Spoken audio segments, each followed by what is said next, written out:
Well, hello. I'm doing well. How are you? Let me ask you a question. What's going on here?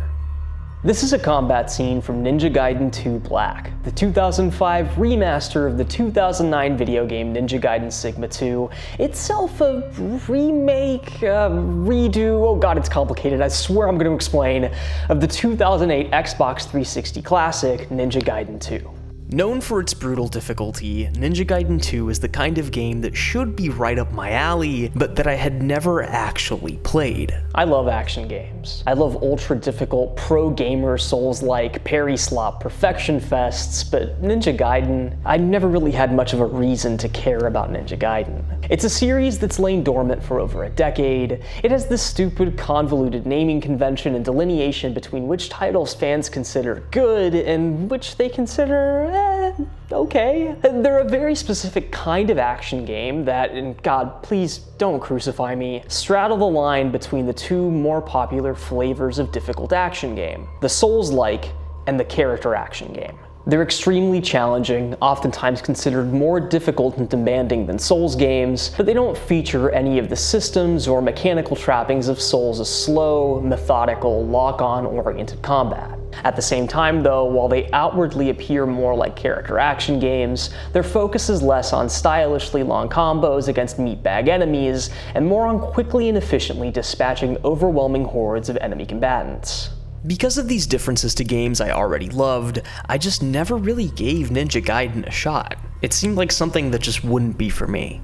But earlier this year, seemingly out of nowhere, developer Team Ninja shadow dropped Ninja Gaiden 2 Black, the remake / course correction on a previous remake / port of Ninja Gaiden 2 during Microsoft's Direct. My particular brainworms kicked into overdrive, a recently finished replay of DMC3 still on my mind, and I knew I had to play it. I knew I had to finally become a Ninja Gaiden guy. So I want to return now to this footage, after all this preamble, and ask, what's going on here? What makes this game such a classic? Why would anyone submit themselves to this? So this is the part in the video where I break sequence to explain what we're even doing here. Ninja Gaiden 2 is a game that can only be really understood completely through the completion of 4 very distinct playthroughs, as you progress through its difficulty levels from normal, to hard, to very hard, to extremely hard, respectfully titled The Path of the Acolyte, The Path of the Warrior, The Path of the Mentor, and finally, The Legendary Path of the Master Ninja. So in order to get a clear picture of everything this game is trying to do, if we're going to get to the top of that mountain, then there's a series of paths you and I must ascend.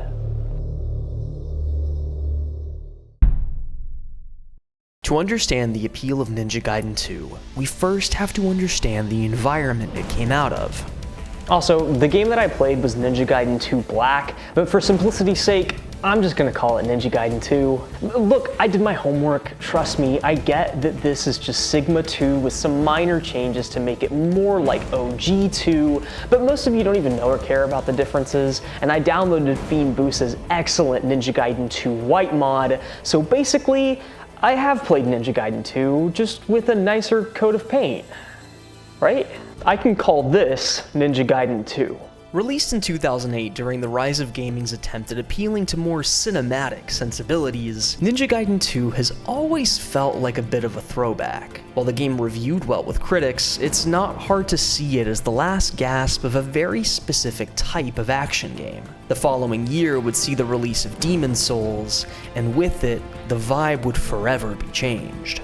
So when you boot up Ninja Gaiden 2 and are immediately met with an extremely camp story, combat with no lock-on, and combos to mash out as you maim and dismember enemy ninjas, understand that what you're looking at is, perhaps, the last hurrah of a kind of game that, for a long while, just didn't really exist in the mainstream.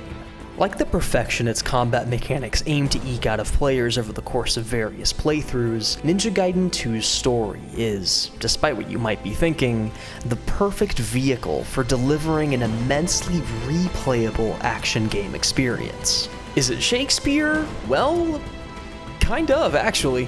So let's take that camp, world-trotting fun seriously, and use this first of 4 playthroughs to travel the globe alongside Ryu as we get to know all about him, the world he lives in, the forces he seeks to combat, and just what it takes to become a dragon ninja as we follow the path of the Acolyte. Japan! Glorious Nippon. Home to flying cars and autonomous drones, radio towers atop 1,000-foot Shinto temples strobing red against a blue-black sky, distant looping synth percussion suggesting that tactical espionage action may be afoot. The first stop on our globe-spanning journey, our story begins with a meeting within the shop of legendary weaponsmith and old pal of Ryu Hayabusa, Muramasa. A mysterious woman sits within this shop, asking us to the location of a missing Ryu. This woman... Okay, let's take a beat. Look at this woman. Her name is Sonia, and I want you to take a stab at guessing what her occupation is based solely on her character design. Locked in a guess yet? I'll give you a second. Does this secondary outfit from later in the game help? Alright, well, if you guessed CIA agent, you'd be correct. Anyway, Sonia asks Muramasa if he knows the whereabouts of Ryu Hayabusa, her mysterious search for the elusive dragon ninja having something to do with a being known as the Archfiend. Evil Spider Clan ninjas interrupt their conversation, their attack on Muramasa's shop drawing Ryu out of the shadows as he attempts to save Muramasa and Sonia, the latter of whom is captured by the Spider Ninjas. To what purpose was Sonia abducted? Do the Spider Ninjas need Ryu for some reason? Why don't they just kill them all, well, Baldy included? No sooner do these troubling questions arise in one's mind than are they forcibly shoved aside by just how much the game's combat immediately demands from you. Unlike other action games like it, Ninja Gaiden 2 is not, at least initially, a game of stylistic player expression. That's not how things go in Ninja Gaiden. Enemies here are aggressive and smart, utilizing the same tricks, dodges, and frame traps you do, and believe me when I say they don't wait their turn to attack when you're most equipped to defend yourself. This is a world of ninjas and demons, of rival clans with centuries-long beef against one another, of sneaky fucks and tricksy schmucks fighting constantly to get one up on each other, so you'd best believe that its combat is all about contending with the very real, very bloody realities of that world. This first mission sees us cutting our way through Sky City, Tokyo, getting a handle on the game's controls and mechanics, before shortly rewarding us with our first new combat tool, the Ninpo spell Art of the Inferno. It lets you shoot fireballs.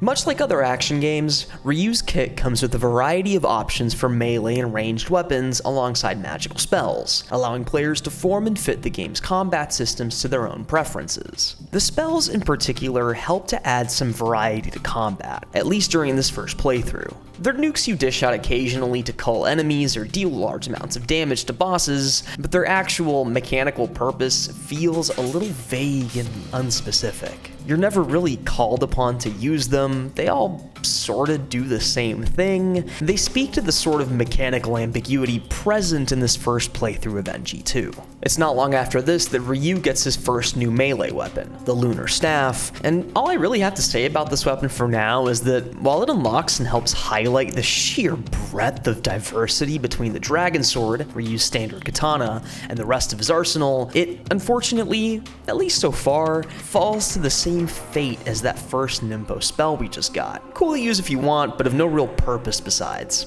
We fight some more bad guys and then find the first Muramasa shop, a store we can visit at key points within a level to stock up on both healing items and other consumables we really don't need, and upgrades for our weapons. These upgrades serve both to increase the damage they do and unlock more moves within their move lists. Eventually, we track the spider ninjas that have taken FBI agent Sonia to this large skyscraper, our fight up it being this rivetingly paced series of encounters, leading to a rooftop confrontation between Ryu and the game's first boss fight, a transformed spider ninja, Rasetsu.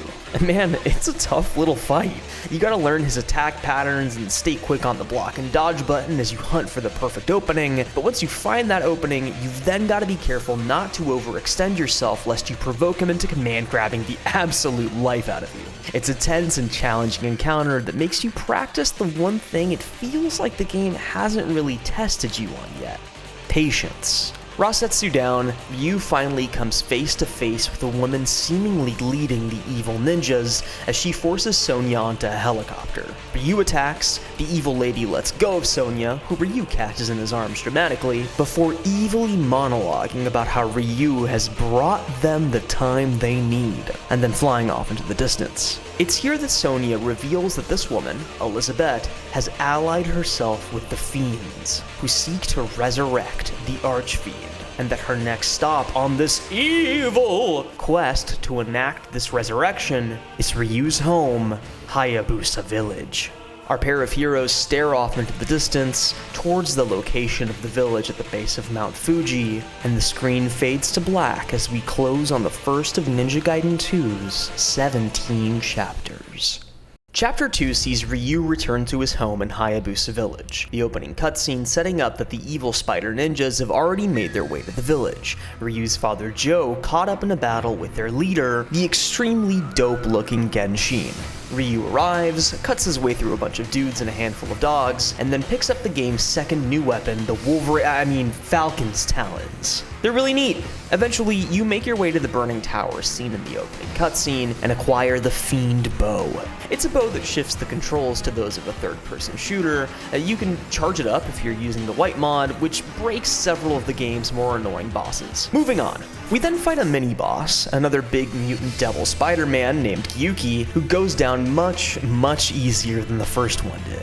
This is the first time I realized that I was improving at the game. I was learning not just enemy attack patterns, but how to properly pilot Ryu as a character. Really getting a feel for just how strict the game is about its recovery frames. Much like a fighting game, there are rules for what can cancel into what moves are unsafe on block, and enemies will whiff punish the life out of you if you overextend. For now, it's better to play it safe and figure out what works best consistently than going ham on the attack.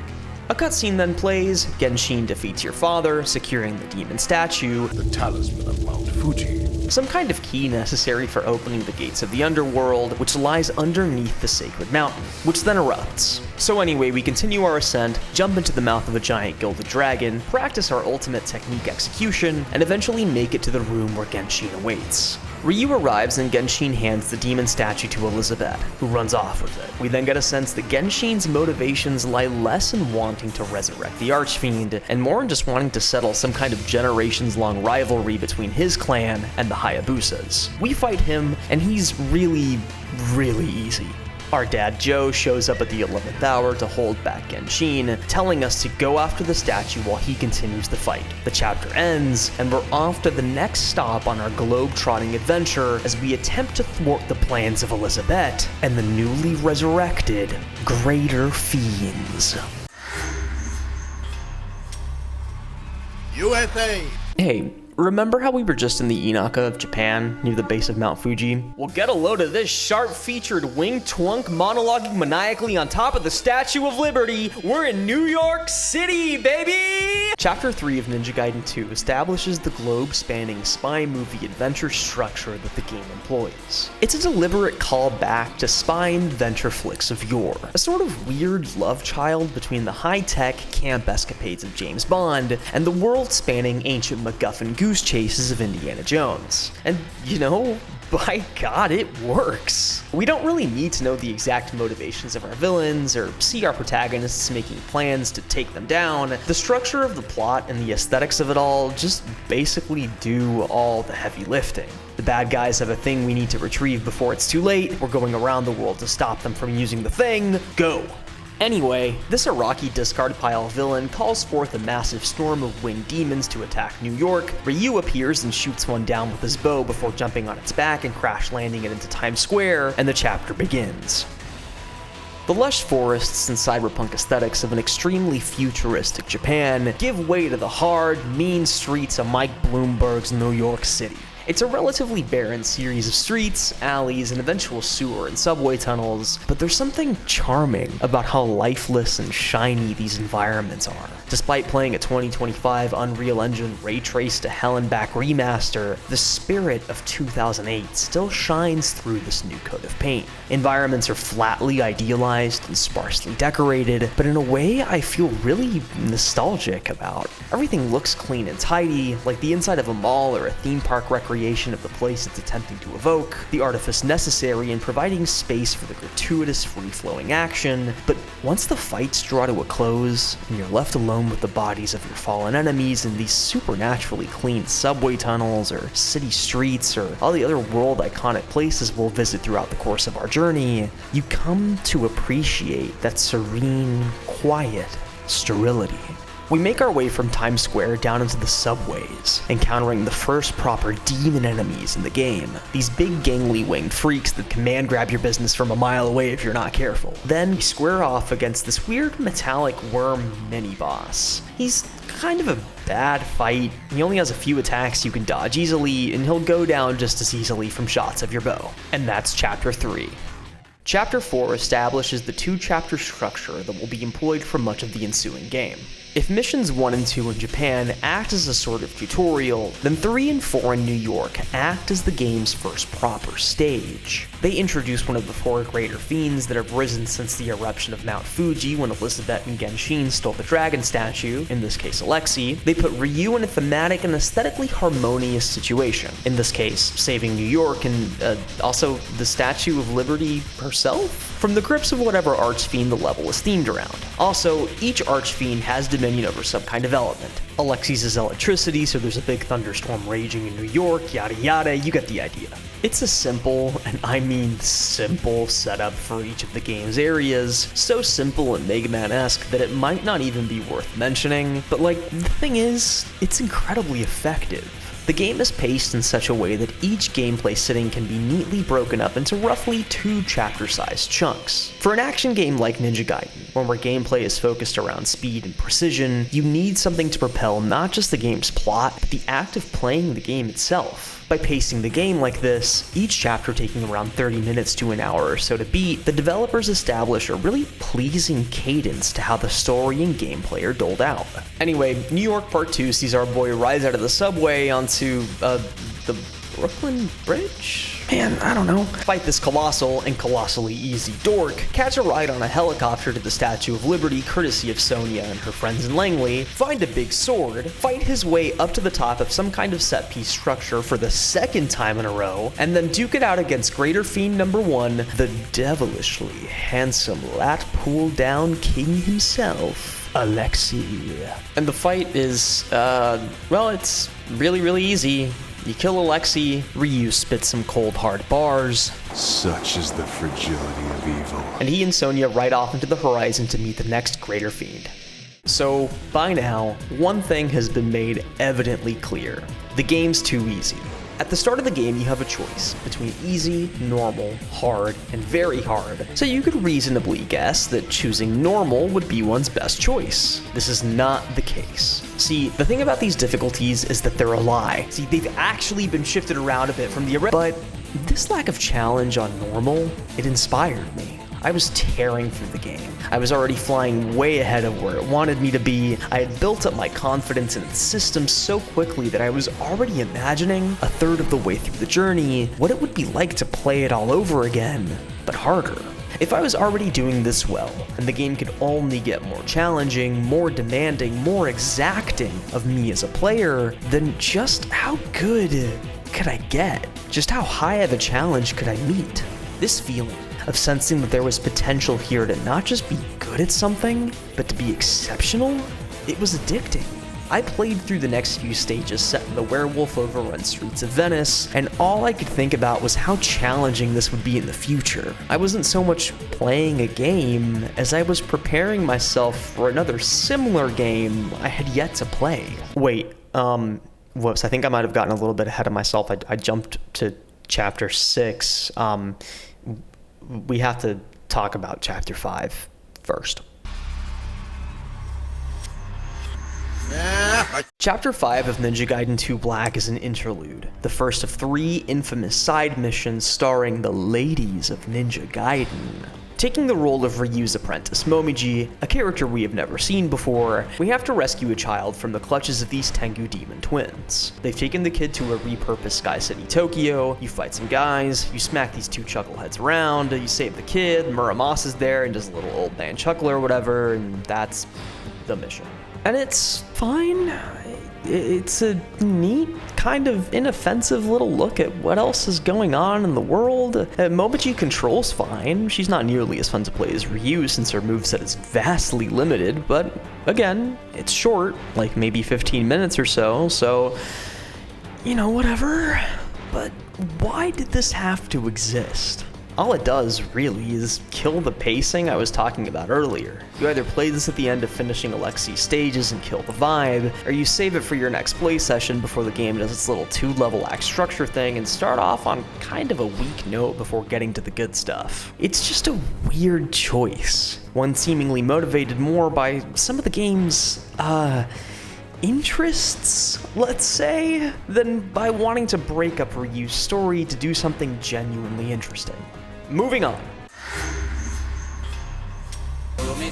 So anyway, Chapter 6. Set in Venezia, city of canals, and men leering comedically at women, and werewolves running around through the streets fucking eating people! Venice Part 1 is a neat level, but one that follows the exact same structure as New York Part 1, where you arrives, this time just walking around like a tourist, which is so unintentionally funny, before slicing apart an enemy type that's notoriously tanky with a single slice of the dragon sword. We then walk around and on top of the canals, find 2 swords, make our way towards a, Colosseum? Isn't that in Rome? Do some platforming on a water wheel, waste a bunch of time trying to figure out how to get to this one chest. You do it like this. Explore a temple, castle, mansion type place, explore a wine cellar, explore some ancient sewers, explore an ancient temple, and then do a piss easy boss fight against a water dragon. That's Chapter 6. Alright, now this is where we get to the real meat and potatoes of Venice. Chapter 7 sees our boy climbing out of the hidden temple, back up through sewers and caves, arriving at a giant room where we can assume a bunch of dead bodies, perhaps belonging to prisoners of some sort, or once dumped by the ruling class of ancient Venice. Those centuries of human detritus, I guess, interacting with the rise of the Archfiend by coalescing into a bunch of little skeleton guys, and then this big skeleton guy you have to fight. And then, eventually, surfacing within the walls of a large castle. Wolf's Castle, Castle of the Ruler of Storms. Wolf senses we've arrived and rolls out the red carpet by summoning a giant sandstorm that blankets the once bright canals of the city in a hazy orange gloom. And then my graphics card glitched out and I had to restart the game. From here, we do some castle stuff, fight some guys, swing on these flagpoles so we can crash through some stained glass windows, explore a resplendent mansion, find the tonfa, a weapon I'm told people enjoy using, confront Wolf in his throne room, he leaves, we fight a bunch of his werewolf goons. Wait a minute. Are these guys werewolves? I mean, I guess not really. I guess they're more like wolf demons. Anyway, we backtrack out of the castle to the adjoining Venetian Colosseum, where we finally duke it out with Wolf. He's extremely easy. We take his weapon, the Eclipse Scythe, fight more demon wolves, Sonia arrives on her CIA helicopter, we hitch a ride using the scythe in a way I find extremely satisfying. Like, there's just something to how the blade of the scythe hits this missile pod. It just makes this really pleasing metal thunk noise. And then Ryu and Sonia ride off once again to the horizon, off to fight the next greater fiend. Are you sensing a pattern? Chapter 8 is a chapter where we play as Rachel from Ninja Gaiden 1 in New York. We climb to the top of yet another thing, and at the end she fights a boss from Ninja Gaiden 1, Marbus. She fights with a hammer and gun. You can use the gun to get through a few of the encounters very quickly. This is all I have to say about this mission. USSR. Chapter 9 is, unfortunately, where the wheels start to fall off this game a little. It's the beginning of our Russian excursion, focusing around the greater fiend Zidonius, ruler of flame, who we will not meet until Chapter 10. Instead, we spend the first half of the act aboard the flying fortress Daedalus, a big ship owned by the Spider Ninja clan, carrying both Elizabeth and Genshin. They're there, we see they're there, what are they doing? Anyway, we drop onto the ship, blow up some turrets, turrets, fight some creepy dudes that are part machine, I guess, fight the tactical spider ninjas, blow up some stuff, catch up with Sonya after blowing up part of the ship. She's walking around these tight corridors with an RPG as her only weapon, it's fine, then square off once again with Genshin as the ship goes down. We beat his ass yet again, and then jump a motorcycle off this crashing plane. Then you fight a giant armadillo who explodes when you kill him.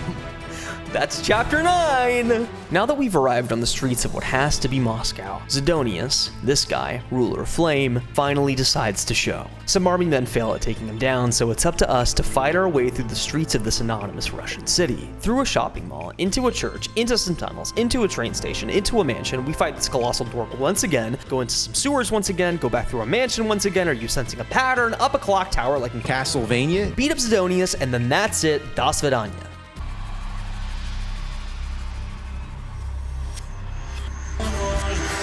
So we're finally at the last of the 3 dreaded side missions, this one seeing us retrace Ryu's footsteps through the streets of Venice as the ninja Ayane. Her kit is once again simple, but out of the 3 side characters we've played so far, hers is my favorite. The Fumakodachi offer quick and effective combos that can launch enemies up into the air for Azuna drops, and her ranged incendiary kunai are an extremely fun addition to her kit. But beyond that, there's not really a lot left to talk about here. She fights spider ninjas, then fights a big spider grandma, what I'm going to call the Doge's Palace, the first locationally accurate structure we've seen in Venice. Spider Granny gets murked, and we watch as a mysterious woman surveils the scene. This will never be relevant to the plot of this game, don't worry about it.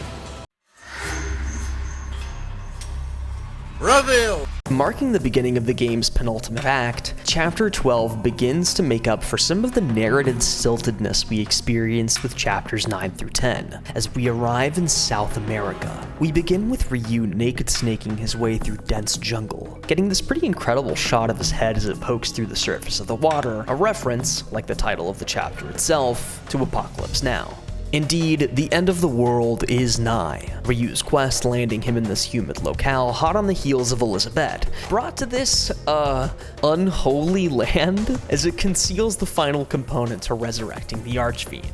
If it was news to you that Elizabeth had been in search of components necessary for the resurrection of the Archfiend beyond the demon statue her and Genshin took back in Chapter 2, well, it was also news to me. Anyway, Ryu makes his way through the jungle, fighting black spider ninjas and newly minted demons like these fucked up little motherfuckers from the first game, and these new chainsaw man-ass individuals, and these tentacles, and these fish. I do not like any of these enemies. Eventually, we make our way up the jungle to a scenic waterfall where we do battle with the Dark Dragon. It's a neat fight, but it's over far, far too quickly. As the dragon before us lies dead, we watch as the sun sets behind the waterfall, the evening sky turning a dark crimson red. Chapter 13, perhaps the best and most iconic chapter in Ninja Gaiden 2, begins with Elizabeth and her pet flying thing performing a ritual with the demon statue that calls forth a torrent of blood rain. The skies turn a deep crimson. The once noble and serene waterfall runs full with the blood of countless innocents, and it's up to us to put a stop to it. It's a short chapter, but what makes it the best out of all the chapters we've played so far is both how straightforward and streamlined it is, practically a hallway we walk through as we ascend the waterfall, go through some tunnels, and then emerge out onto a massive subterranean cave that houses the chapter's titular Temple of Sacrifice, and that it features what is perhaps one of the most iconic fights in any video game, the staircase fight. The staircase fight is fascinating to me because it acts as the perfect distillation of what Ninja Gaiden 2 as a game is. After a brief cutscene where the now bikinied Elizabeth presents Saturday morning Rasputin, a man we've never seen before, with the demon statue, we're faced with a short jaunt up a flight of stairs that will lead us directly to the bad guys. There to stop us are waves upon waves upon waves of spider ninjas.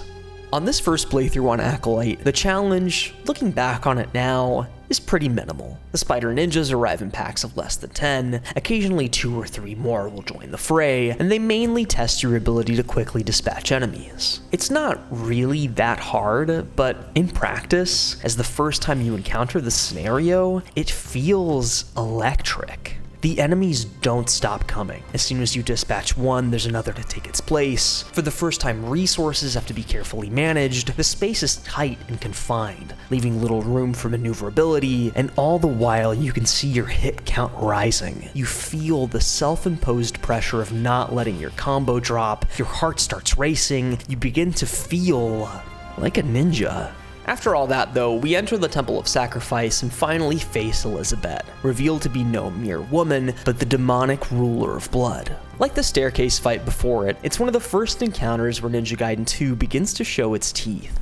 The fight requiring not only an understanding of her fast moveset, but since she tends to leave very small openings for you to attack, you have to begin to reckon with which of your moves will provide you with the shortest amount of recovery between attacks in order to dodge and then get back in time to deal damage. It creates this cat and mouse situation, engendering a feeling in these chaotic looking fights of real depth and tactical consideration.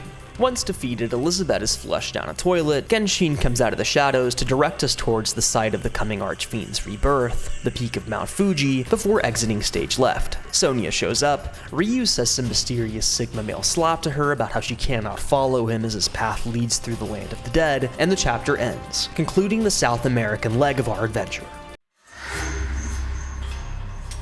Japan! Coming back home to the Hayabusa village, our good off-screen friend Ayane gives Ryu the doohickey which turns his katana into the true dragon sword. It's extremely cool. We then set off for our final showdown at the summit of Mount Fuji, as we fight even more spider ninjas, begin the first of various fights in a multi-chapter spanning boss rush by squaring off twice against these two chuckleheads, meet up with Muramasa once again so he can give Ryu a little treat and a few choice words of wisdom, climb to the summit of Mount Fuji, and do battle, once again, with Genshin. Chapter 14 concluded, we begin Chapter 15 by entering Hell through a trans-dimensional rift within Mount Fuji, do battle against the next boss in this rush, Marbus, that guy from Ninja Gaiden 1, dig further into Hell and encounter these weird spider cyber doll things that are a huge pain to fight, battle the next boss, Zidonius, acquiring from his corpse the heart of malevolent flame, make our way through a dead forest riddled with ghostfish, and re-encounter Wolf, this time alongside a cavalry of centaurs. The centaurs go down, Wolf goes down, we snatch up his heart of bestial storm. Beginning with a cutscene in which Rasputin and his demonic thralls bow before a gestating archfiend, Chapter 16 begins our incursion into the archfiend's lair. Ryu enters through some cool doors, we fight the Blowjob brothers thrice, and then beat up on Alexei for a second time before rescuing Sonya, who is now dressed like this and was taken as Alexei's captive? Wife?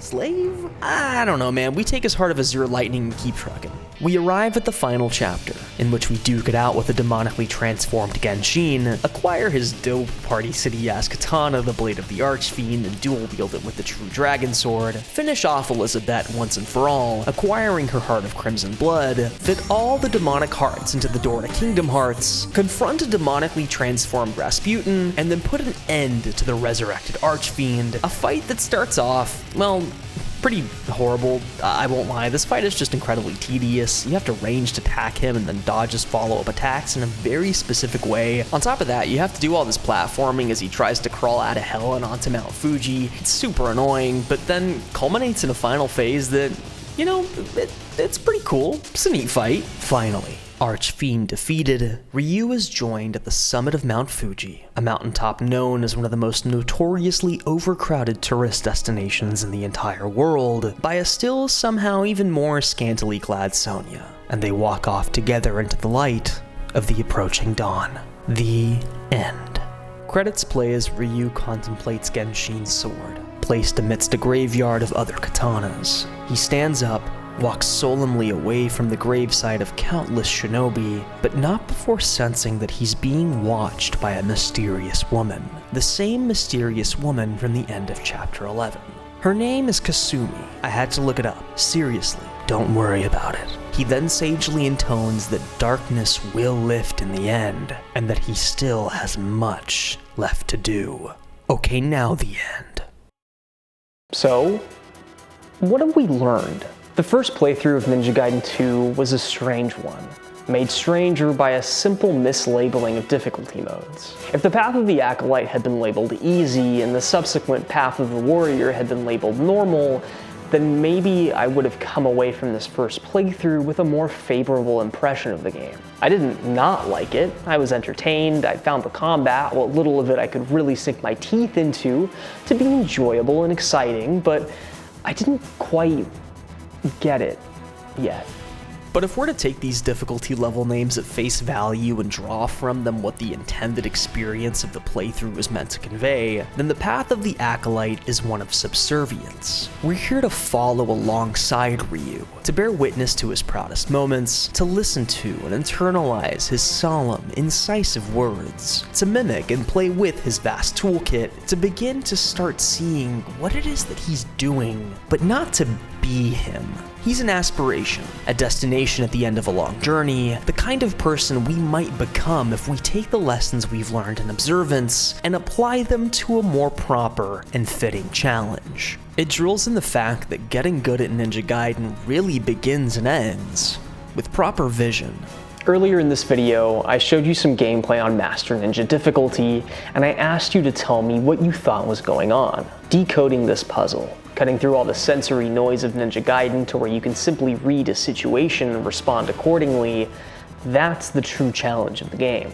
By spending all this time watching Ryu, by starting with encounters that feel like 3-word sentences, we begin to understand the fundamental building blocks of the game's systems. Systems that will begin to be fully expanded upon in our second playthrough as we walk alone down the path of the Warrior.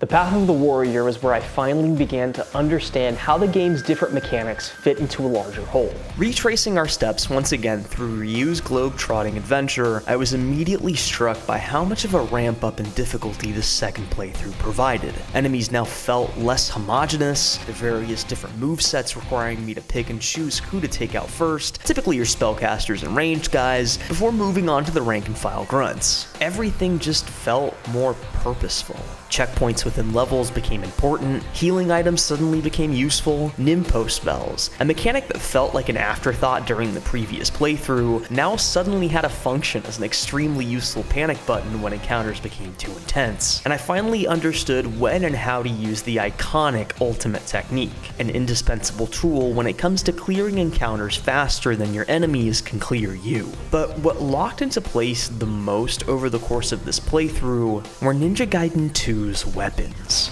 Previously, Ryu's weapons, while varied, seemed more like a choice of personal preference. Each of Ryu's 11 different bladed or blunted armaments were all very cool and very interesting, but I basically just used the same 3... Oh, okay, let's be real, I basically just used the Vigorian flail the whole first playthrough. But like every other mechanic in the game being given purpose by the raised difficulty, so too did each of Ryu's different arms come alive now that the challenge had been increased.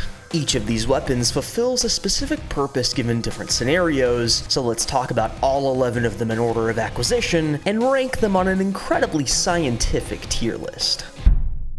Passed down through generations of the dragon lineage. The legendary Dragon Sword is the Swiss Army knife of Ninja Gaiden 2. Whether it's easily launching goons on hit 2 of a combo and chaining that into an Azuna drop, or using the Flying Swallow attack to both close distance and sometimes one-shot decapitate guys, it's got a move for just about any situation. Being a sword, it won't hit as hard and stagger enemies as well as some of Ryu's other, bigger toys, nor does it really excel at crowd control unless you start chaining ultimate techniques, but its strikes are quick and effective, it deals a pretty solid amount of damage, and its moveset and effectiveness scale incredibly well as it's upgraded. It's a Ryu's sword, why wouldn't you use it? You know, I think we can place the Dragon Sword comfortably in the A tier. This one was kind of a sleeper for me, but it's a weapon that's incredibly useful when facing large packs of enemies due to its huge hitbox and big range. While not as strong initially as the Dragon Sword, the Lunar Staff, once fully upgraded, is capable of some truly nasty stuff. It's extremely useful UT where Ryu hits a bunch of guys and then jumps in the air before landing and casting out this ring of fire around himself alone, making it one of the best weapons in the game. Also, you can use it to cheese a lot of the worst boss fights in the game, so, you know, actually, S tier. Look, I gotta be real, I just don't really get the Falcon's talents. Are they supremely cool? Yes. Do they fulfill every little edgelord's dream of being like Wolverine, but like actually really bloody, dude? Yeah. But do I like them? Not really. I think the issue for me is how the different moves flow into each other, and how that plays into the weapon's range. Attacks are short and stubby, able to launch and eviscerate enemies up close, but lacking the range of weapons as stubby as the Dragon Sword or the Tonfa or even the Vigorian Flail, and not really dealing out decent crowd control like something like, well, like the Vigorian Flail. C tier. So far, the real test of Ninja Gaiden 2 has been less about executing high skill ceiling combos or dodging strings of high damaging attacks, and more about can you just swing your weapons around efficiently. What I mean by this is, can you use the right attacks at the right moment, not overextending yourself, dodging and jumping out of harm's way when necessary? Can you learn that in order to make progress, you must not expend undue effort? Can you internalize that there is strength in stillness, and that in stillness can be found peace? The Vigorian Flail is a weapon that can teach you these lessons. Its various strings and combos executable in such a way that if you maneuver yourself into the right place, if you see through the maelstrom, not just that surrounds you, but that emanates from within your mind, if you slow down your thinking enough to find a groove through which you can subtly begin to pick up speed, well then buddy, you can just never stop attacking. Enemies turn to training dummies in the face of the Vigorian Flail. Its fast-hitting, fluid strings offering option select after option select after option select. It's a weapon that's impossible to not feel giddy about. Want to turn a basic string into a wide crowd-controlling sweep? Want to turn that same string into a launcher that can then turn into an Azuna drop? Or use your hang time in the air to buy yourself enough time to fit in a shuriken throw that will then allow you, on landing, to pick your combo back up without having to reset or dodge out of an enemy attack due to the inherent negative frames of landing on the ground? Want to do this? Easy S tier. It wouldn't be a hyper-cool edgelord game without the inclusion of a Buster Sword. Issue being, well, I'm not a huge fan of this thing. It's slow, sure, that's a given, but its range always feels like it should be longer than it actually is. Its moveset nails the feeling of swinging a massive grown man-sized hunk of metal around, but it nails that feeling perhaps a little too accurately. Basically, I just don't think this thing is very fun to use. And if it ain't fun, well, I just won't use it. Also, it wasn't in the original D tier. A Halloween store after school make-believe you're all badass warriors in the creek by your neighborhood classic setup, but as a weapon in this game, it just doesn't land as well as you'd like. The Dragon Sword already does such an incredible job of being a sword that two swords just can't really top what one can do. It just feels like it's missing something. B tier. Tier. Actually, this is the best and most effective weapon in the game. See, its D-limb value... S tier. One of only 2 weapons acquired from the corpse of a defeated boss, a pretty big missed opportunity for a lot of the other weapons in the game in my book. The Eclipse Scythe is the poster weapon of Ninja Gaiden 2. To understand the scythe, you have to understand what kind of time and place the year 2008 was. We had just elected Barack Obama president, stock prices were plummeting across the world, my parents almost lost their house. Iron Man starring Robert Downey Jr. released in theaters. The Large Hadron Collider was inaugurated. 2008 was a cool year. A year with a vibe like none other. A vibe perfectly encapsulated by the cover art of the original Ninja Gaiden 2, released on June 3rd, 2008. And on that cover we see held aloft by our perfectly skin-tight leather bodysuit wearing protagonist, Too bad it's actually just kind of an okay weapon. It's slow, I don't really like the different strings you can chain together with it. It just always feels like there's too many startup and recovery frames on every attack. And I mean, the D-limb values are alright, but it's just not really a weapon I go out of my way to use. It's real effective at taking out some of my least favorite enemies in the game, so I guess that's gotta count for something. Solidly B tier. So, at the end of the game, once we've returned back to Japan, this lady, Ayane, a woman we've never seen interact with Ryu before, unless you played the first game where she plays a prominent role in the story alongside, hands Ryu this curious little purple stone, the Eye of the Dragon. Carved from the eyes of the 12 dragons who allowed the Hayabusa clan to imbue the dragon sword with their essence, this sacred jewel and treasure of the Hayabusas can be fitted onto the hilt of the dragon sword, unlocking its true divine power. And that divine power isn't just fluff, the true dragon sword being pound for pound the most powerful weapon in the game. You unlock the full brunt of Ryu's moveset with it. Can start doing 360 UTs and all kinds of other nonsense. It does a lot of damage, D-limbs like it's pruning bonsai trees. It just rules. Also, it makes your sword glow purple.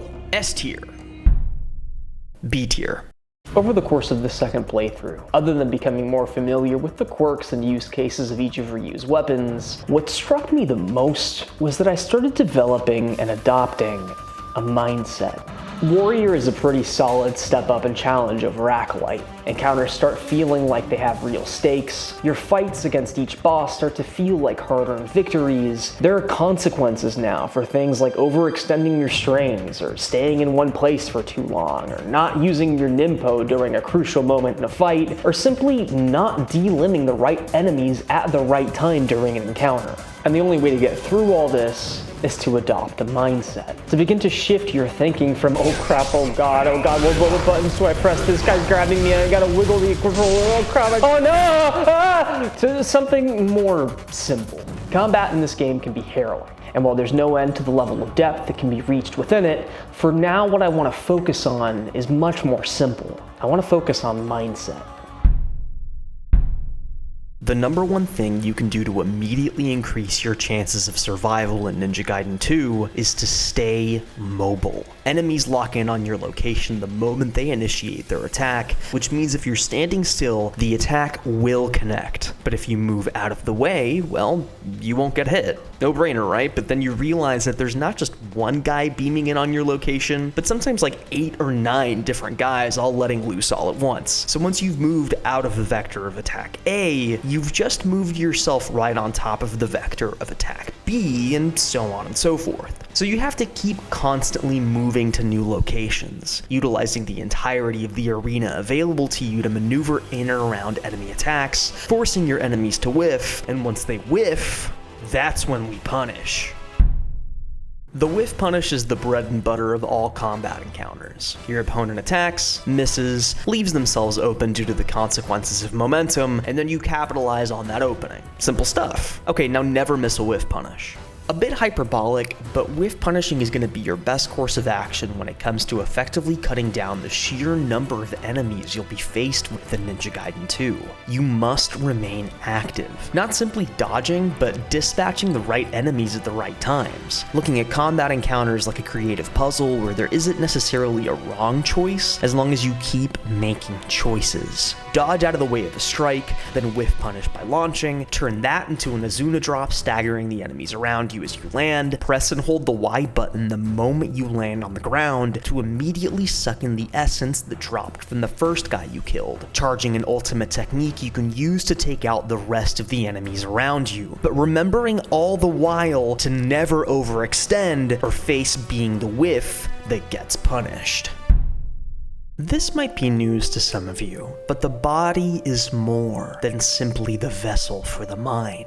The body and the mind, in fact, are not two separate entities, but one. When we breathe, we connect mind and body, nourishing our cells with oxygen and expelling carbon dioxide. Through relaxed, diaphragmatic breathing, we can signal our nervous system to calm down, helping to clear our minds of the stress and anxiety induced by 15 different projectiles and attack windups and command grabs headed our way. Only then can we act and react calmly, efficiently, and smoothly.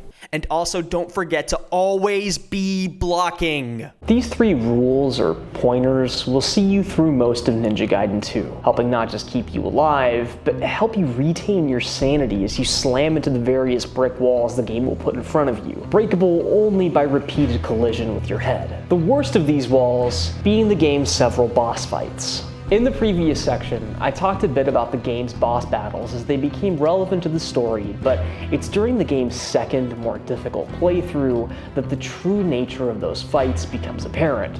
They all kinda suck. While the best of them can feel like proper duels, most of them just don't really work as interesting or novel fights. There's just something about the way the enemy AI works, constantly looping through the same attack strings that leave the smallest of openings, or how the more difficult fights have so many perfectly tracked moves that leave very little room for error in your dodges, and again, don't allow for proper retaliation outside of a few choice windows. In most scenarios, you're better off playing things safe by doing 1 or 2 attacks, or focusing on using a weapon like the Lunar Staff that has a really damaging 3-hit combo, but that doesn't really sound like fun, does it?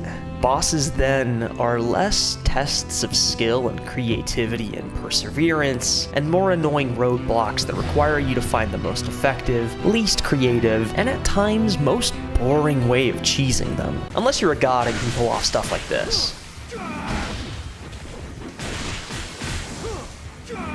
By the end of this second playthrough of Ninja Gaiden 2, the main thing I felt, really, was dread. By now, I was starting to feel like I had a real handle on combat. I was feeling the sheer exhilaration posed by the escalating difficulty. I was experimenting with different weapons and learning what was the most effective during which situation. I was learning to more consistently do stuff like on-landing UTs and know what, guard buffering was, but by the time Ryu and Sonya were walking off into the sunset, all I could feel was this lingering insecurity. The end of Warrior felt about as tough as I could handle. Encounters were growing longer and more complex. The fight against a never-ending group of big spider guys in Chapter 14 alone feeling like about as far as I could push myself. I mean, it took something like 20 minutes alone just to get through this fight. How could I handle doing it all over again a third time, but now even harder? How could I ever be a master ninja if I couldn't even be a mentor?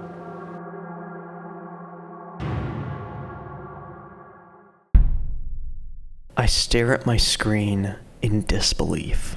20 minutes, and I cannot make it to the first checkpoint in the game's first chapter. Surely this is a mistake. Surely the jump in difficulty cannot be this pronounced. Surely they can't have made a game this truly unhinged. Chapter 1 of Ninja Gaiden 2, if you'll remember, begins with a cutscene, a first encounter against a pack of ninjas, a second cutscene, a second combat encounter, a third combat encounter, and then a checkpoint, saving your progress thus far. Previously, I hadn't even noticed this structure of 3 solid little challenges before being given a chance to breathe, but now it's all I can think about, because reaching that checkpoint feels impossible. I can make it through the first encounter, no problem. Tactical ninjas are annoying, but I'm figuring out that if I optimize my movement, if I stand still when I need to, and pull off a few choice UTs, then they're literally no problem. Bam, first encounter solved, just be as close to perfect as possible. Encounter 2, that's a bit trickier. Spider ninjas, okay. I have the timing down of when I need to iframe counter their incendiary shuriken, which stick onto you and then explode unless you dodge the precise moment before the explosion. But can I combine that with the tactics I use to take down the tactical ninjas in order to kill them before their artificial precision trumps my human intuition? Sometimes, if I'm not really locked in, I'll die here, but the real issue is making sure I finish this encounter without taking too much damage. After this is done, there's an herb of spiritual life I can pick up, one single, measly little herb, so I better not need to use it. Encounter 2, mostly solved. Encounter 3, how do I say this? Encounter 3 is bullshit. All rocket launcher guys in a row, no way to escape their fire. Each shot from a rocket dealing about a third of my once again stumpy little health bar. This corridor just about coming the closest any single engagement in this game has to feeling truly like the classic NES games. I try and try and try again, spending the equivalent of a quarter of the time it took me to finish this chapter on warrior difficulty on what is essentially the first 2 minutes of actual gameplay. The game over screen taunts me. I can feel the developers practically leering as the text on screen prompts me to restart from my last checkpoint, that checkpoint being the literal beginning of the game. Until eventually I give up. I put this thing away. I leave this problem to be solved by a more rested, future version of myself. I quit. The next day comes, and I'm scared as I'm booting up the game. I knock out a quick, no-hit run of the first encounter, but I psych myself up a little too hard and die to the spider ninjas. Okay, no problem. I got this. I try again. This time's a little sloppier than the first, but I make it past both encounters, but my health, it's not as high as I want it to be. I'm scared. Like, legitimately, I feel more dread walking from this chest past Muramasa's shop and through this little gate than I've ever felt playing the scariest of survival horror games. I feel a pit growing in my stomach, and then I think, well, what if I try to do this really slowly? What if I just take my time, don't rush through them all, just stop and really think and react to what's happening in this encounter? Suddenly, I'm standing by the dragon statue. It's glowing blue. Around me are the bodies of dead rocket launcher ninjas. Not a single rocket flies my way. How did I get here? What even happened? Had I really just killed them all without taking a single hit? How many were there? There had to have been 6, maybe 7 of these guys? I remember having to deal with 6 before. I stop and count the bodies, and there were 4. 4 rocket launcher ninjas.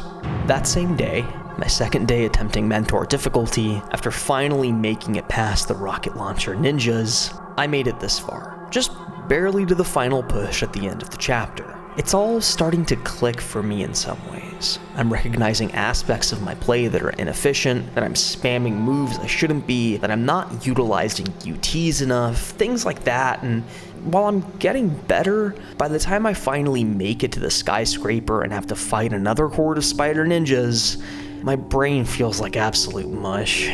I need to take a step back. To trust that I'm making progress, to slot this game and its mechanics and all its weird, finicky, precise bullshit into my thought cabinet and just let that program run for a little bit in the background. It feels like this is gonna take me forever. I've been playing for about 3 hours and I'm 2/3 of the way through chapter 1 of a 17-chapter long game, so by that logic, I mean, is this gonna take me upwards of 70 hours to finish? How do I make time for that? Why even submit myself to that? Just what am I doing here? Day 3 of playing on Mentor, I finally beat chapter 1. It took me 20 minutes. Things are starting to click more cohesively in place. I start to figure out that UTing is basically the name of the game. You want to constantly be capitalizing on the fact that every time you kill an enemy, they drop a gold orb, which you can cash in for basically a free charged up ultimate technique if you're careful and do it on landing. Essentially, if you convert the recovery frames of landing on the ground after a jump or an air combo into the startup frames of holding the Y button to suck up these little yellow orbs that drop from enemies, you give yourself a nearly completely safe charged up attack, a UT, or ET if it's just one essence you suck in. That's like a half-powered version of the attack. If you suck up 2 essences, then it's a UT, the full power version of the same attack with more hits and a longer animation. Keeping up, doing this basically lets you decimate large groups of enemies, and you kinda have to. You're gonna need the upper hand and iframes afforded to you by UT chaining. There's another community term for you. Enemies are constantly attacking, throwing incendiary shuriken at you, lobbying missiles, trying to grab you. You need the space granted to you by the UT animation, which negates damage from explosions and attacks. Couple that with the game's other core mechanic, the D-limb system, where enemies that have lost arms and legs and even heads to your attacks can then be instantly killed by a single heavy attack, transitioning once again to a cinematically framed animation that grants you yet more invincibility frames, and you start to figure out that the only way to get through the insanity of the game's combat is to forcibly carve out moments of peace for yourself. If Chapter 1 was the test, then Chapter 2 will really tell me whether or not I'm ready for all of this. Well, it was a valiant start until I was faced with the same challenges I had to face in Chapter 1. A large group of enemies with a mix of spider ninjas, tactical ninjas, and those rocket launcher motherfuckers essentially killed my momentum. I still haven't quite figured out how to consistently deal with this scenario because the rocket launcher motherfuckers, A, make UT chaining difficult since they tend to hit you on landing it seems like, and B, on a hit delete about half my life bar. Prioritizing them also creates issues, because then you're fighting against the game's kind of finicky attack priority system. I'm sure you've noticed, but there's no lock-on in Ninja Gaiden 2. The target of Ryu's attacks can be influenced to a degree, but generally the game will automatically decide for you, based on an internal priority system, which enemies your strings will land upon. This is meant to better facilitate the directional aspect of Ryu's moveset, where sometimes pressing forward or doing a 360 motion with the left stick will cause Ryu to do a different move. And it mostly works, but when there's 15 different guys trying to kill you, some way more effectively than others, it's kind of hard not to feel like the game is actively trying to put its boot to your face. The skill then comes from acceptance. Accept that you won't always target who you might want to. Accept that each death you deal is weighed equally when all things are measured. Accept that in this nearly unreadable carnival of carnage, it's your job to keep a still mind, an accepting presence, a calm soul. By now, I had to admit that, for me, the game had become too difficult. Everything felt overtuned. The amount of damage a single hit dealt felt ridiculous. It felt unfair. Was it me? Was I just bad? Did I still have that far to go to get good? I felt insecure. I felt like beating this game, getting decent at it, or arriving at a place where I could talk about its mechanics and modes and techniques would be impossible for someone like me. That I just didn't have the stuff that other, more observant, dexterous, fortitudinous gamers did. So I did what anyone would do and went online to see what others, fighting this insane Gyuki boss fight in Chapter 2 I had clawed my way to, now covered in endless respawning waves of mages, did. How are people better than me getting through this fight, in this game, on this difficulty? And the answer is they weren't, because this was not the game they were playing. So, remember earlier in this video when I briefly mentioned that this version of Ninja Gaiden 2 is not the original Ninja Gaiden 2? This is where that bit comes back to bite me in the ass. See, the original Ninja Gaiden 2, released in 2008 exclusively for the Xbox 360, is a game for lunatics. So when Team Ninja, now without the leadership of developers like Tomonobu Itagaki and Katsunori Eihara, decided to port Ninja Gaiden 2 to the PS3, well, they took it upon themselves to make some changes. Changes that subtly transformed Ninja Gaiden 2 from a game for lunatics to a polished, streamlined action game for gamers. They sanded down the edges, they reduced the enemy counts, they inadvertently broke some of the weapon tracking. So in an attempt to have the correct experience with Ninja Gaiden 2 on modern hardware in the year of our Lord 2025, I figured it would be safe to install Fiend Boof's excellent and highly regarded white mod for Ninja Gaiden 2 Black. This was a mistake.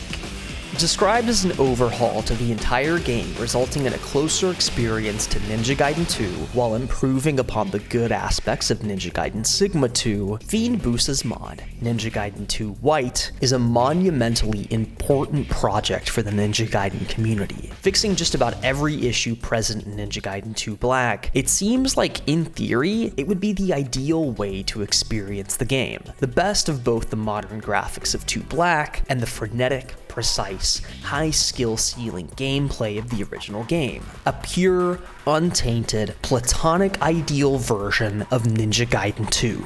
Except that's not what the white mod is. I don't know Fiend Busa, but I can tell you that he's an absolute animal when it comes to action games. Just look at the precision, the way he jumps around the arena perfectly setting up kills. The expression is unreal. So while it does fix mechanical issues with Ninja Gaiden 2 Black and Ninja Gaiden Sigma 2, the white mod deals out a vision of what Ninja Gaiden 2 should be that is catered around the whims and preferences of its author. Not that there's anything wrong with that, it's Fiend Busa's mod to do with as he sees fit, but what it means is that if you're playing with it, the game you're playing is not the game as intended. It's not even Ninja Gaiden 2.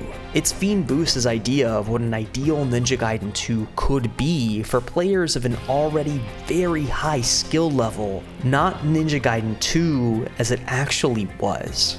This is something Fiend Busa is extremely transparent about. He'll tell you himself that the white mod is not your best choice if you want an experience as close as possible to the OG Ninja Gaiden 2. I had made a mistake here, not the mod. I had set my sights too high. I had been dazzled by the mod's various high-quality fixes of Sigma 2's shortcomings, while failing to realize that I personally was not ready for the challenge it would dish out. If I was going to keep playing Ninja Gaiden 2, then I had a choice to make. I uninstalled the mod. In the interest of brevity, I'm just going to read to you my notes from this playthrough after I uninstalled the white mod. Game so blissfully simple and unfilled now. Entire encounters resolved in a single wave of enemies. Sometimes if the game is feeling kind of spicy, it will confront you with an extra wave. Wow. Enemies deal a decent amount of damage and feel tankier to compensate for the lack of enemies, but a 1v3 encounter against a few souped up enemies doesn't hit the same as a 1v12 with extra waves, where the encounter is less about killing your enemies but dying slower than they do. The game really just feels hollow now, like a shell of its former self. I was playing with weights on using Fiend Busa's mod, and now that they're off, I'm soaring through the game on a tear that doesn't feel earned and definitely doesn't feel satisfying. I sit here now having finished a mentor playthrough of what should more reasonably be called Ninja Gaiden Sigma 2. My total played time was nearly 3 hours less than what it took me to get through Warrior, which just felt wrong.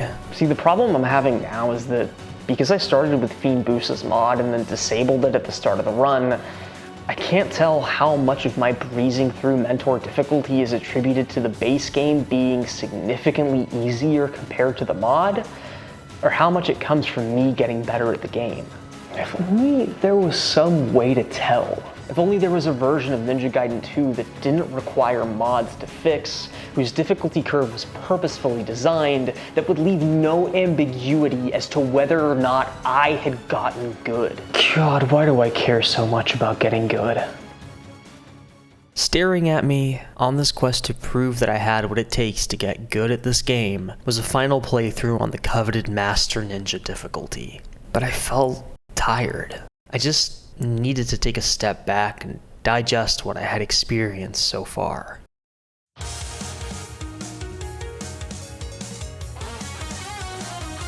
During my little break from Ninja Gaiden 2, Ninja Gaiden Ragebound dropped, and there was a whole section in this video where I talked about the game, dove into its mechanics, told a little story about how my brother watched me play through a particularly challenging platforming section, and on it went, but the part of this game that stuck with me, beyond its electric gameplay and gorgeous pixel art and just incredibly sick soundtrack, was a bit at the beginning of the game where Ryu Hayabusa tells new protagonist Kenji Mozu that in order to be an effective ninja, he must find his inner peace. The gauntlets you'll face in Ragebound are perfect 2D interpretations of those found in modern 3D Ninja Gaiden games. They're these intense tests of precision and speed, requiring you fashion every jump, every platform, hell, even different enemy types into weapons used to cleave through other enemies, the momentum of it all catapulting you through its levels. It's a surprisingly zen, meditative game. The design of the combat and levels feels so intuitive that you can't help but enter into a flow state as you chain guillotine boosts and take out color-coded enemies using either Kenji's sword or, surprise, the game's second protagonist, Kumari's kunai. You come to find that peace that Ryu is going on about, and by the end of the game, what once felt like a complicated, challenging platformer feels like a relaxing dopamine hit simulator. Had I found my inner peace? I don't really think I had. I had found ways to make myself calm. I'd internalized flowcharts of how to act in certain combat situations. I felt like I had studied Ninja Gaiden 2 intellectually about as well as I could, but I wasn't at peace with any of it. It still didn't feel zen-like. It didn't feel intuitive or meditative yet. It just didn't feel peaceful. The release of Ragebound came at the perfect time to distract me from just how little I was starting to enjoy Ninja Gaiden 2. By the time I rolled credits on the absolutely lovely Ragebound, all I could think about was what awaited me back in the 3D HD rendered environs of Venice and South America and Russia, I guess. Would I be able to find my peace now? Would finding some kind of mastery over all this ever get me there?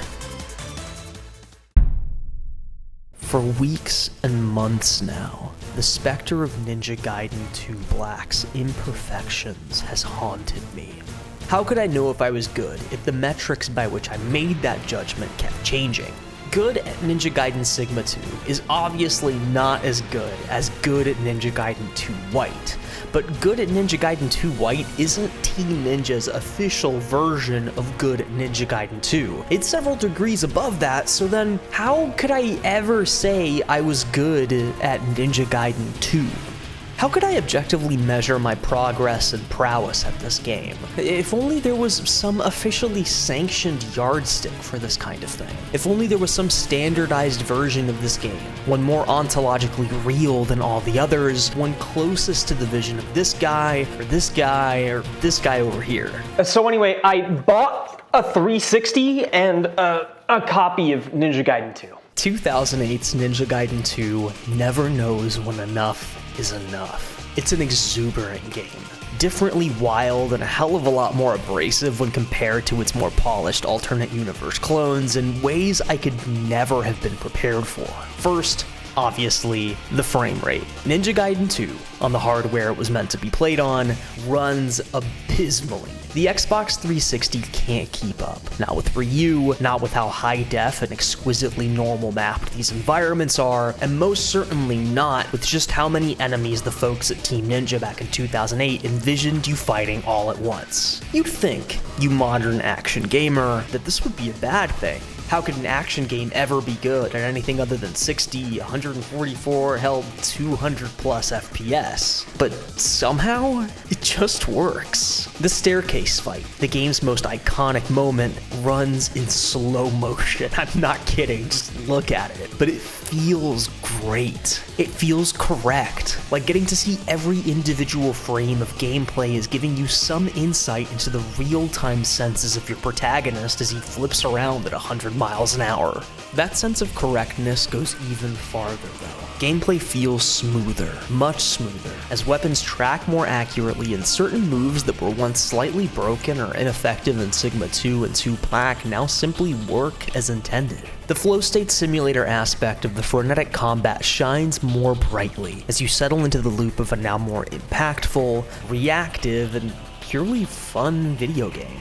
And it really is a game that's now more clearly having a laugh at all its bombast, willing to take more risks with gameplay and pacing and its raw hardware than it was before. There's survival horror lock and key puzzles now, and you know what? They work. They add just enough friction to let these once sparse levels feel like real places, where people lose their key cards to work, or Italian nobles made keys with skulls on them only for an intrepid and enterprising ninja to scoop them up. There's a madness to the method now. I could go on and on. Enemy encounters are completely remixed to accommodate the new level design flows, better filling and using space to create truly dramatic moments. Boss fights, even on Warrior, feel like real encounters against intelligent and deadly adversaries. Ranged weapons like the Incendiary and Windmill Shuriken now feel like they're given proper context in a way they technically couldn't via their inclusion in the White mod. The graphics to this day remain jaw-dropping. But despite all this pure, unadulterated peak, by the end of the game's now truncated 14 chapters, full of more challenge, excitement, and, I mean, let's be real, bullshit on warrior difficulty than was ever present during my vanilla run on Mentor and 2 Black, I didn't feel enthralled or resolute in my mission to reach Master Ninja. I felt like I was finally just over it all.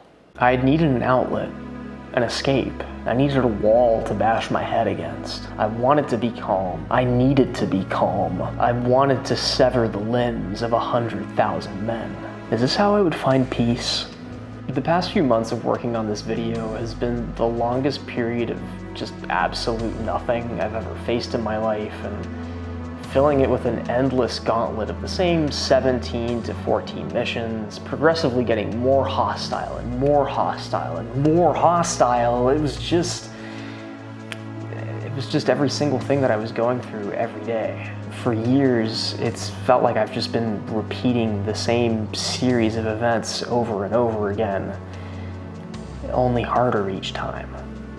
Why do I need to make these videos so personal? What is it about me that won't let a video about the dumbest game ever made just be that? Why does everything I look at just stare me right back in the face? I thought applying myself to the path of the Master Ninja, to traversing these levels over and over, to learning these mechanics, to becoming deeply intimate with this work of art, that it would, I don't know, lead to something? That it would make things easier? While I've been playing this game, I've gotten really into running. Over the past 5 months, I've run a little over 300 miles, which is nothing to someone who's a really serious runner, but to an average person like me, it's a lot of time on my feet. Like my goals with Ninja Gaiden, I figured that doing something hard practically every day for days and weeks and months on end would raise the standard for the base level of difficulty I could cope with in my day-to-day life. I thought that applying myself to something challenging would make me a better, more whole person. 300 miles down the road, I'd look around and I haven't really gotten anywhere.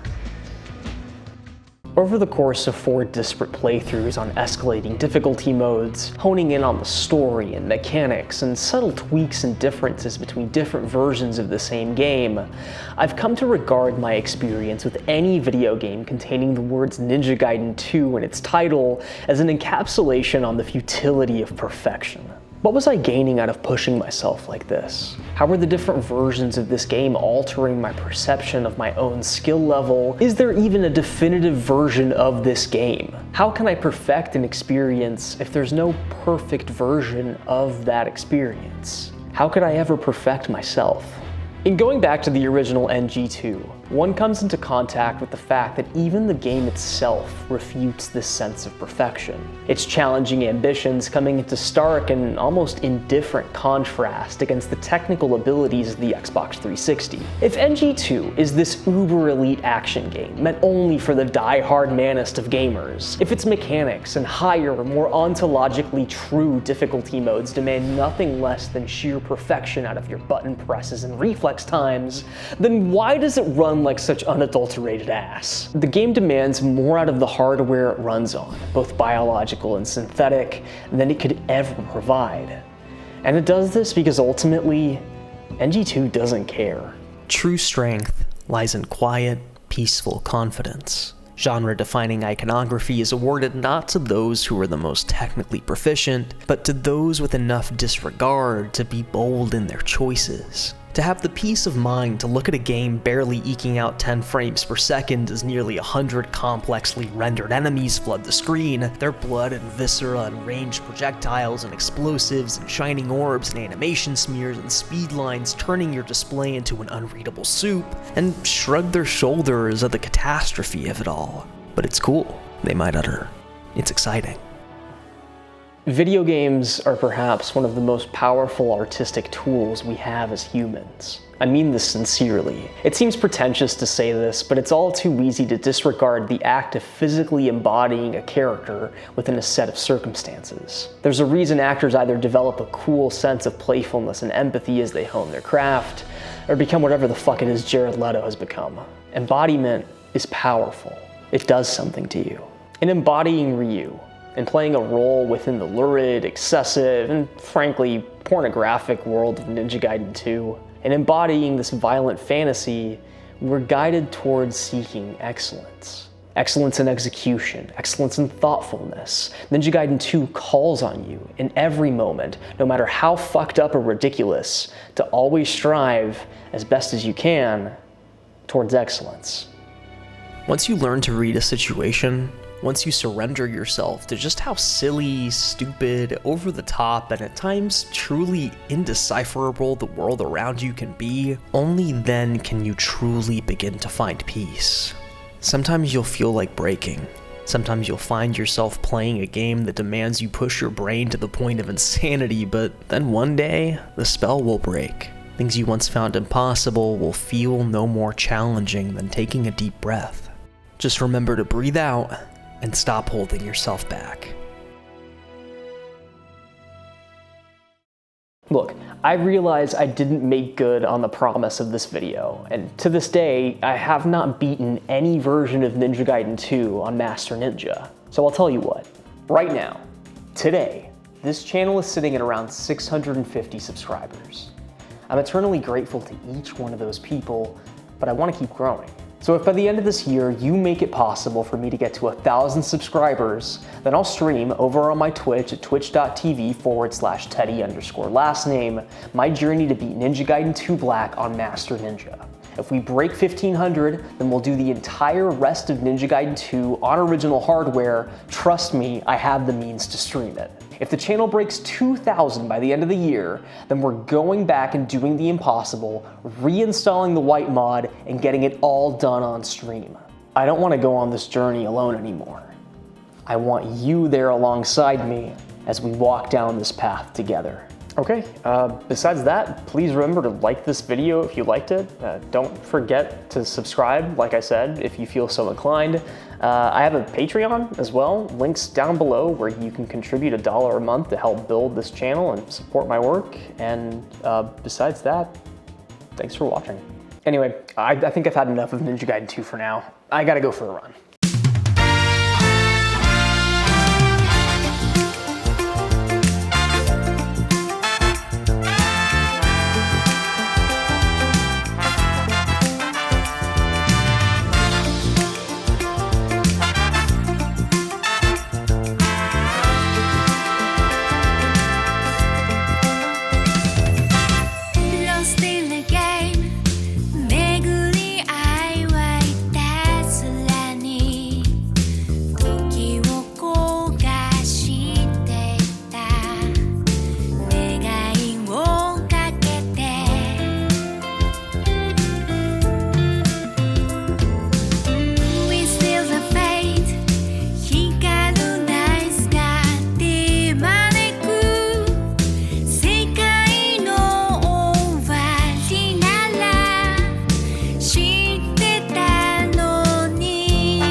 Okay, I'm done now. Bye-bye.